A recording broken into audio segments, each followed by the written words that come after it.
Fams, siap-siap nih warga Tangerang Raya.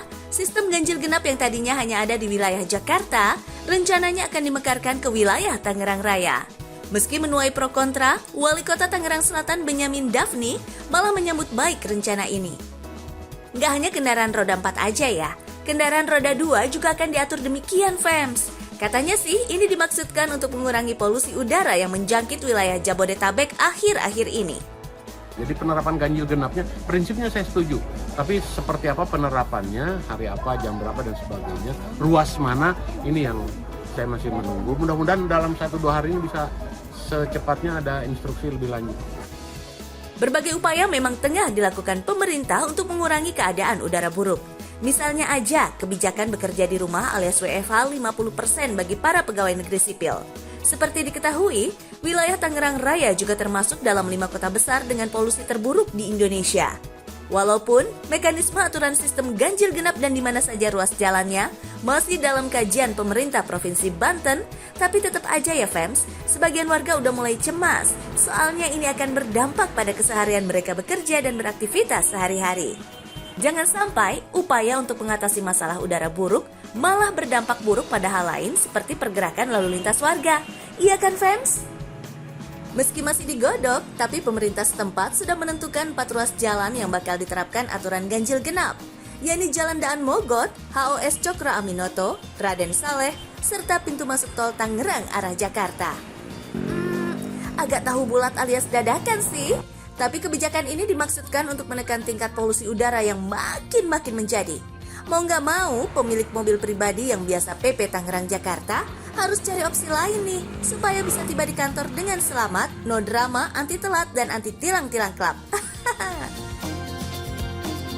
Kalau saya pribadi sih emang jarang pakai transportasi umum ya, karena emang akses buat ke transportasi umumnya tuh masih sedikit lah. Sebenarnya wilayah Tangerang Raya punya sederet transportasi umum untuk membantu mobilisasi warganya yang bekerja di ibu kota, seperti Transjakarta dan kereta komuter. Beberapa wilayah di Kabupaten Tangerang dan Tangerang Selatan, sebut saja Karawaci dan Serpong, bahkan punya shuttle bus khusus menuju sejumlah kawasan perkantoran di wilayah DKI Jakarta. Selain Transjakarta, T11 asal Poris, dan 3F dari Kalideres, warga Tangerang yang berdomisili di kawasan Ciledug bisa bergantung pada Transjakarta Koridor 13 yang sudah beroperasi sejak 6 tahun silam. Asyiknya, Transjakarta rute ini punya jalur khusus berupa jalan layang yang dijamin bebas hambatan anti macet-macet klub. Ditambah pemerintah setempat yang turut menyediakan Trans Tangerang khusus untuk memfasilitasi warganya menuju halte Transjakarta terdekat. Tarifnya murmer banget lagi, Rp2.000 aja Fams. Canggih nggak tuh?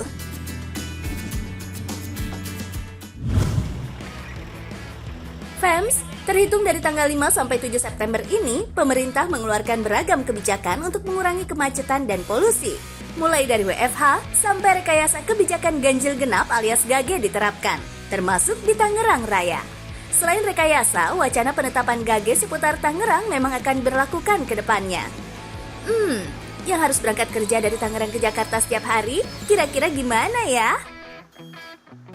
Rencananya aturan ganjil genap akan diperluas sampai ke Tangerang Raya. Otomatis banyak warga yang beralih ke transportasi massal. Dan kali ini saya akan ikut rutinitas pekerja kantoran yang setiap harinya harus menggunakan kereta komuter. Tingginya peluang kerja namun lahan yang terbatas di ibu kota tentu bikin jumlah pekerja ulang-alik alias komuter begitu tinggi.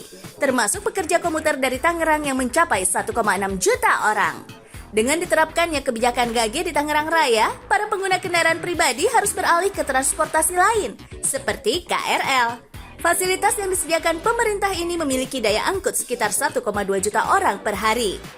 Kapasitas ini tentunya tidak menutup jumlah pekerja komuter Tangerang yang mencapai 1,6 juta orang. Di jam-jam padat, berebut kursi dan gerbong kosong hingga berdesak-desakan menjadi makanan sehari-hari. Rush hour KRL ini dimulai sejak pukul 4 pagi sampai 10 pagi, dengan selang waktu tunggu per kereta 15 menit. Bahkan pada waktu ini, ledakan penumpang dapat mencapai 500 orang dalam satu gerbong atau 6.000 orang pada satu kereta. Jumlah ini tentunya melebihi kapasitas penumpang kereta yang berkisar 2.300 orang saja. Terlebih lagi, apabila kebijakan ganjil genap diterapkan, pertambahan penumpang KRL diprediksi akan melonjak Meski begitu, KRL atau kereta rel listrik memang masih menjadi andalan pengguna transportasi umum di Tangerang. Tarif yang murah, Rp3.000 untuk 25 km pertama, dan Rp1.000 setiap 10 km selanjutnya menjadi salah satu alasan. Metode pembayaran pun tidak terbatas pada uang elektronik saja, tetapi juga bisa via digital. Pemberangkatan KRL jalur Tangerang-Jakarta dimulai dari stasiun Tangerang, melewati 9 stasiun hingga tiba di stasiun transit Duri. Terhindar dari kemacetan, waktu yang singkat, rute yang lebih efisien, memberi keunggulan KRL dibandingkan transportasi umum lainnya. Nah, akhirnya saya sampai juga di stasiun Duri dan lumayan tadi selama perjalanan setengah jam itu saya nggak kebagian tempat duduk. Dan lebih parahnya kalau di jam-jam padat itu satu gerbong bisa sampai 500 orang dengan daya tampung satu kereta itu sekitar 2.300. Jadi totalnya bisa sampai 6.000 orang di satu kereta. Apalagi nih kalau misalnya ada lonjakan gage. Kira-kira transportasi umum udah siap belum ya?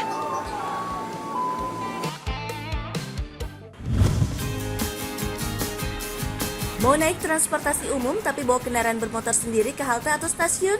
Tenang, sejumlah kantong parkir juga udah siap di sekitaran halte dan stasiun supaya kendaraan kamu tetap aman. Tarifnya mulai dari Rp5.000 untuk motor dan Rp10.000 untuk mobil perharinya.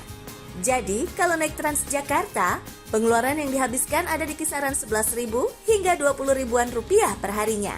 Itu untuk PP atau pulang pergi Tangerang Jakarta ya, fams.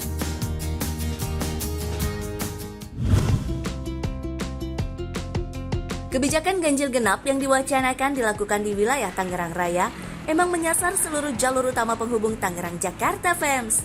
Untuk warga Kabupaten Tangerang dan Tangerang Kota yang biasa lewat jalur Daan Mogot dan kawasan Ciledug harus mulai cari jalur pengganti nih.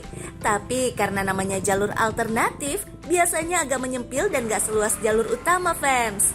Sementara itu warga Tangsel alias Tangerang Selatan posisinya masih lumayan di atas angin nih, fams. Jalur alternatifnya masih bisa dihitung jari, tapi emang agak PR.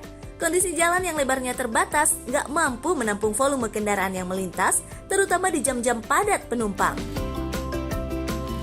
Nah, warga yang tinggal di wilayah Tangerang yang masih kekeh atau terpaksa masih harus menggunakan kendaraan pribadi roda 4 alias mobil, kayaknya emang harus pintar-pintar nih cari jalur alternatif. Untuk yang tinggal di wilayah Tangerang Selatan mungkin bisa coba yang namanya jalur Cirende. Jadi ini tuh membatasi atau menghubungkan wilayah Ciputat Tangerang Selatan dengan Lebak Bulus Jakarta Selatan. Tapi memang jalur ini terkenal banget sama kemacetannya, apalagi pas rush hour ataupun jam-jam kerja itu tuh padatnya bukan main. Kebayang ya kalau ganjil genapnya sendiri sudah diberlakukan. Wah, bakal kayak gimana tuh jalannya? Bisa-bisa warga di rumah pada telat berjamaah lagi. Aduh, jam segini lagi. Yep, kawasan Cirende emang jadi salah satu simpul kemacetan di pagi hari, fams. Bisa ngabisin 40 menitan hingga 1,5 jam sendiri kalau udah stuck dan gak bergerak di pagi hari. Belum lagi kemacetan di titik-titik lainnya. Belum diterapkan ganjil genap aja udah begini, apalagi nanti ya. Siap-siap makin tua di jalan aja ya, fams. Jadi pilihan ada di tangan kita sendiri nih, fams. Mau beralih naik transportasi umum, motoran kayak pembalap, atau kekeh menggunakan mobil pribadi.